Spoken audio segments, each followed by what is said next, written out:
Hello friends, स्वागत है आप सभी का हमारे चैनल पिंकी कोसी किचन में। आज हम बनाने वाले हैं सरसों का साग। तो आप मुझे फॉलो कीजिएगा स्टेप टू स्टेप। आप मुझे फेसबुक पर भी फॉलो कर सकते हैं और इंस्टाग्राम पर भी। तो चलिए इस रेसिपी को शुरू कर लेते हैं। सरसों का साग बनाने के लिए हमने यहाँ पर लेना है पालक। 1 पंच हम पालक का लेंगे और 1 पंच ये सरसों है, कच्ची सरसों होती है जो। ये 1 पंच हमने बथुए का लिया है। सभी तीनों चीजों से हम ये साग को बनाएंगे। कई सारे लोग होते हैं जो इसमें चना, कच्चा चना होता है जो, उसको भी खाना पसंद करते हैं, तो वो भी डाल लीजिए। तो आज हम इन तीनों चीजों से ही इस साग को बहुत ही आसानी से बनाएंगे। तो सबसे पहले हम इनको कट कर लेते हैं। कट करना देखो मैंने पहले वीडियो डाली है उसमें भी दिखाया है, तो आज फिर से हम इसको कट करके दिखाएंगे। पहले इनको हम छांट लेते हैं, जो इसमें वैसे पत्ते होते हैं उनको एक साइड कर देंगे और इनको काट देते हैं। देखिए काटना कैसे है। सबसे पहले हम ये पालक का जो आगे का हिस्सा है उसे कट कर देंगे इस तरह से।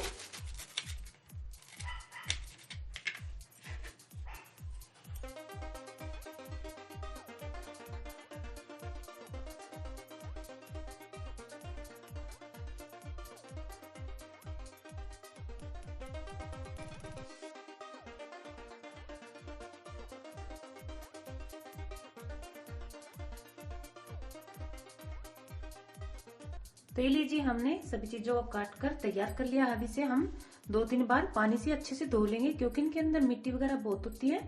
तो इसे हम अच्छे से साफ करेंगे ताकि इसमें मिट्टी ना रहे। तो लीजिए हमने इसको अच्छे से धो लिया। अभी हम एक खाली पतीला या फिर आप जिस भी चीज में इसको उबालना चाहते हैं उसमें उबाल सकते हैं। अब इसे हमें उबालना है। एक पतीले के अंदर डालकर हम इसको 5 से 7 मिनट के लिए इसे उबलने के लिए रखेंगे, क्योंकि 5 से 7 मिनट में बहुत ही अच्छे से उबल जाता है ये। और फिर इसको हम बनाने का प्रोसीजर शुरू करेंगे। तो ये लीजिए हमने साग को उबाल लिया है, एकदम अच्छे से ये उबल गया है। देखिए हाथ लगा कर देख सकते हो, इस तरह से बिल्कुल अच्छे से मैश हो रही है सभी चीजें। अब इसको हम क्या करेंगे, एक या तो फिर मैसर होता है उसकी हेल्प से, या फिर कोई भी घोटना वगैरह होता है उससे हम इसको कूट लेंगे, यानी कि घोट लेंगे इसको।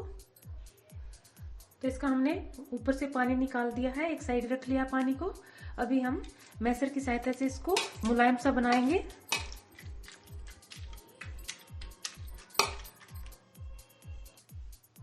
तो ये लीजिए हमने इसको बिल्कुल बारीक सा बना दिया है। तो आप चाहो तो इसको मिक्सी में भी डालकर बना सकते हो, लेकिन जो स्वाद ऐसे घोटकर बनाने में आता है वो अलग ही आता है।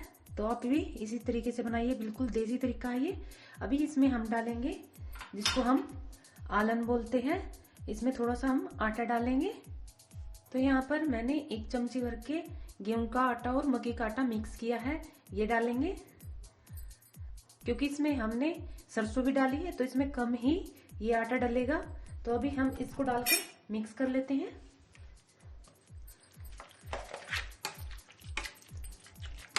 अगर आपके पास मक्की का आटा या वगैरह नहीं है तो आप इसे गेहूं के आटे से भी बना सकते हैं, या फिर आप बेसन डाल दीजिएगा मक्की के आटे की जगह।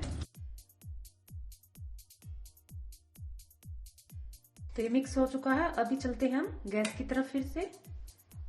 अभी साग में तड़का लगाने के लिए हम लेंगे कोई कढ़ाई, या फिर आप कोई भी खुले मुंह का बर्तन ले लीजिएगा। उसमें हम डालेंगे थोड़ा सा तेल। तेल कोई सा भी यूज कर सकते हैं, इसमें सभी तेल का फ्लेवर अच्छा लगता है। अभी तेल को गर्म होने पर इसमें डालेंगे हम 1 चम्मच जीरा। जीरा अच्छे से चटक जाए तभी हम इसमें डालेंगे अदरक का पेस्ट, और इसी समय पर डाल देंगे लहसुन वाला पेस्ट अगर आप खाते हैं तो।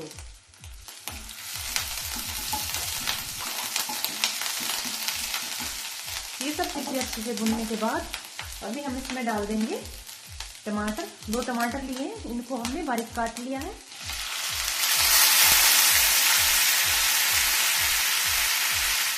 साथ में डाल देंगे हम 3 से 4 हरी मिर्चें, ये भी हमने काट कर ली है। सभी चीजों को हम फिर से मिक्स कर लेंगे। और भी इनके साथ में ही डालेंगे हम कुछ सूखे मसाले।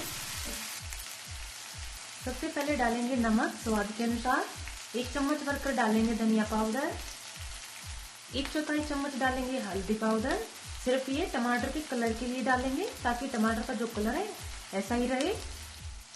1 चम्मच डालेंगे इसमें चना मसाला। आप कोई भी मसाला डाल सकते हैं, गरम मसाला या फिर मैगी मसाला, या फिर आप इसमें किचन किंग मसाला भी डाल सकते हैं। तो ये सब चीजें डालकर इन सब चीजों को मिक्स कर लेंगे।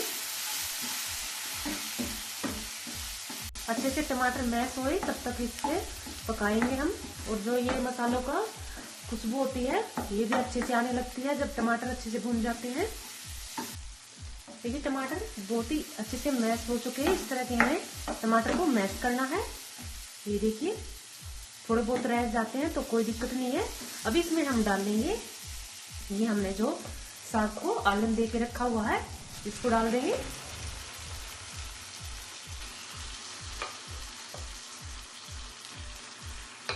मिक्स कर लेंगे टमाटर के साथ। अब इसमें हम जो हमने इसको उबालते समय पानी डाला था, फिर हमने ठंडा करने के लिए वो पानी निकाल दिया था, तो वही पानी हम इसके अंदर डालेंगे, क्योंकि हमने इसको एक साइड में रख दिया था, पानी को फेंका नहीं था। इस तरह से मिक्स कर लेंगे।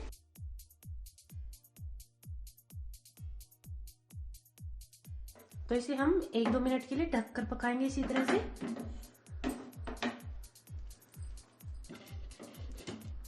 तो यहाँ इधर गैस पर हमारा ये जो हमने साग को रखा था ये भी अच्छे से हो चुका है। आप देख सकते हो इसमें से छींटे लगते हैं और ढक्कन पर कितने सारे लगे हुए हैं, तो हमें इसीलिए इसको ढककर पकाना चाहिए।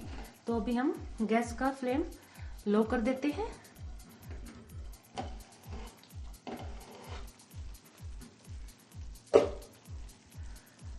और ये हमारा साग बनकर तैयार है, एकदम सरसों का साग ये।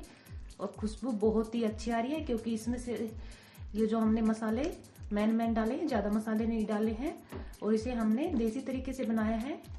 तो चलिए गैस से इसे उतार लेते हैं।